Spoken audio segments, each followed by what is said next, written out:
Hi folks, here we are at the Sty Shack. Another Sty story for you. Think I'm going to run out yet? I don't think so. I really don't think so. I've got enough Sty stories to get me through till the spring, and then we're outdoors the rest of the summer with only a few Sty stories thrown in and here and there. And like I said, yeah, by the end of April, I will have regular weekly live streams again.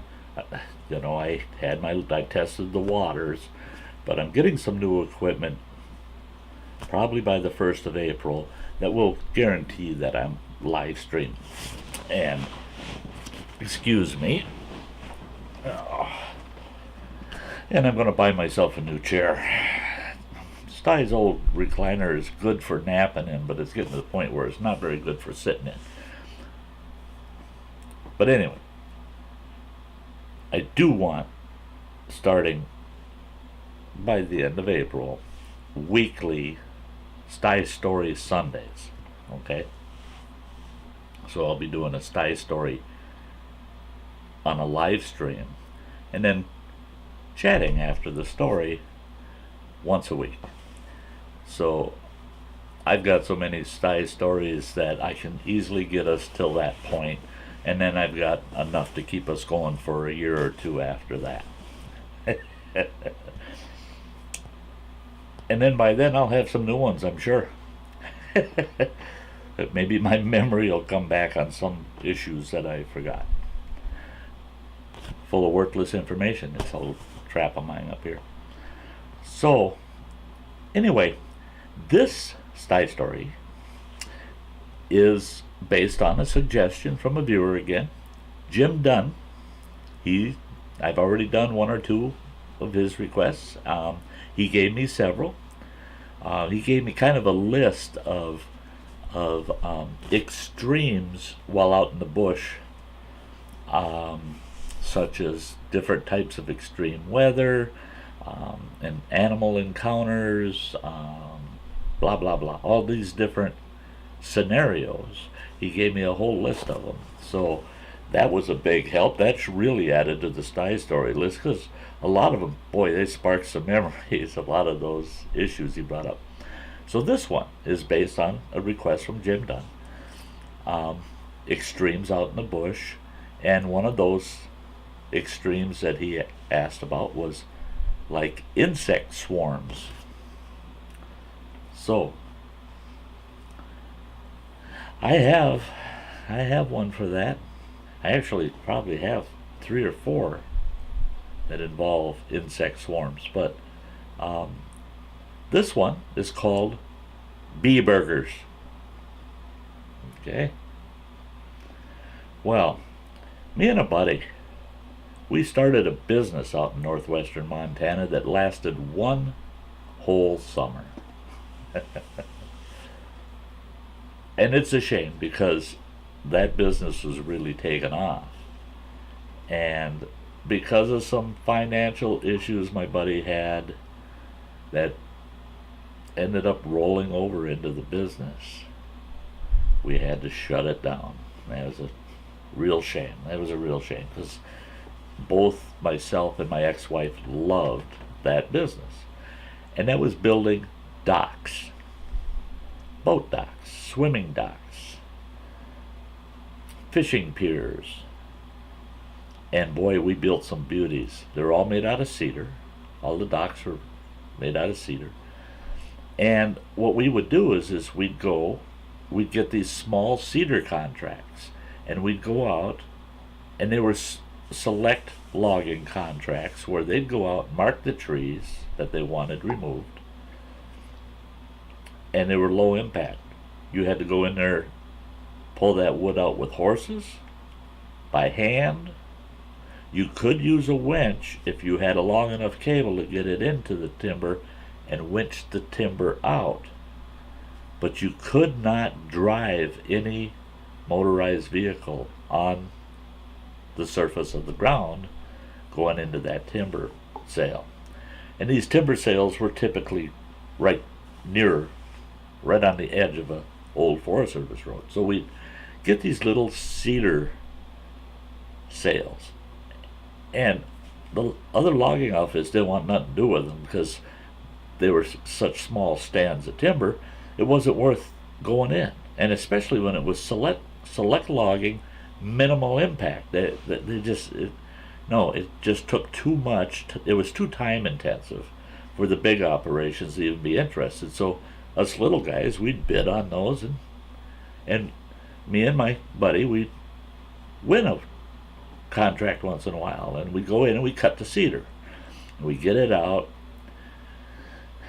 and we had an acquaintance that had a sawmill and a big kiln for drying lumber. Well, we worked out a deal with him that we would trade him our timber cut. We'd bring him all the raw logs in exchange for kiln dried cedar that he's already milled. And the exchange was almost 50-50, which was a pretty sweet deal because usually he wanted 60%. You only got 40% in return. So, you know, he'd take total board feet that you brought him, and he'd only give you 40% of that in milled lumber. But he was giving us 50-50. So to us, that was a sweet deal. And we didn't have to wait for our lumber because it was already done, milled and kiln dried and stacked, ready to haul. And we'd take it home and we'd plane it ourselves into finished lumber to build our docks with. We loved it. Oh, and the smell of that cedar working in our shop. Oh, we just loved it. We just loved it. But anyway, on one of those little cedar cuts, now it was in August, it was hotter than the devil, and they had only given us about, well, I think it was 14 days to get that cut done and get out of there. If we weren't done in 14 days, what was still remaining stayed there. We had to be in and out in 14 days. So he had another full-time job. So he was working while I went up into the timber lot and cut timber. So I'm up there just dropping trees left and right, just all day long cutting timber. And I usually take a couple of PBJ sandwiches and throw them in a lunch pail and take them with, you know.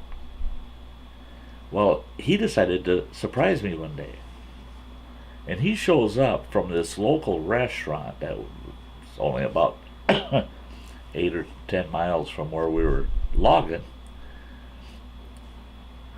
He brought me 2 of these homemade cheeseburgers.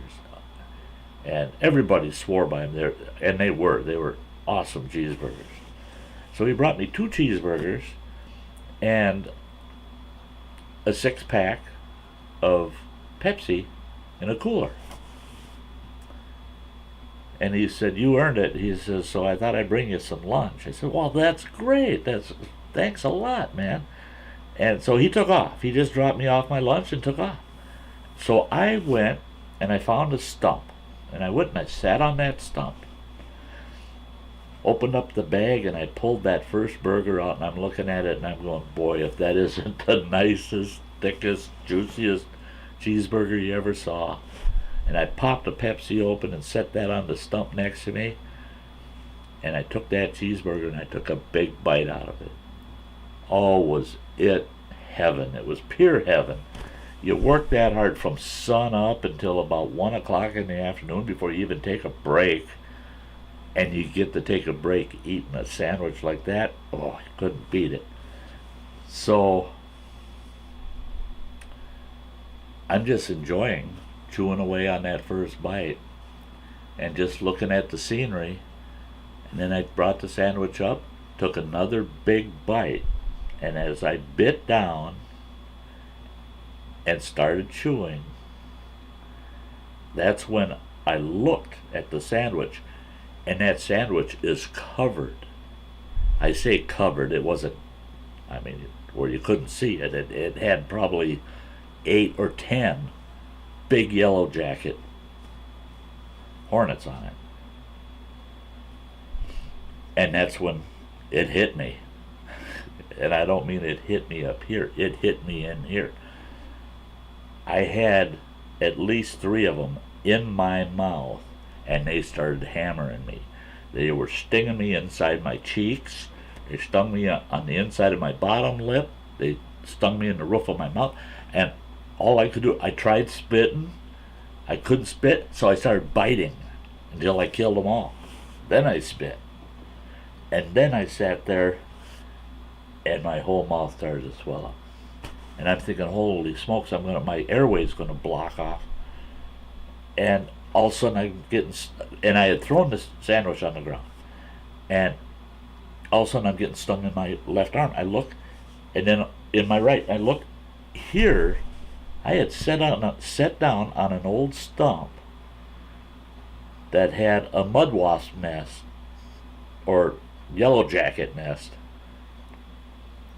underneath the stump. Ground wasps. They had a little hole going down in the ground, and them buggers were pouring out of there, and they're all over me, and they're stinging the living sin out of me. I got up, I'm batting them bees away, I took my hat off, I'm swinging it, left that bag and the Pepsi, everything sitting right there at the stump, and I went running towards my pickup truck. And fortunately, when I took my break, I had set my saw in the back of the truck in my gear, and I got down to the truck and I slammed the tailgate shut, and I'm looking and I got welts all over my arms. I can tell that my mouth is getting all swollen shut, and I thought, I gotta get in that truck, see how close I can get to home. Well, after about 10 minutes going down the road in the truck, that's when I realized the swelling had reached its maximum. That's all the farther it was going to swell. And I could still breathe okay.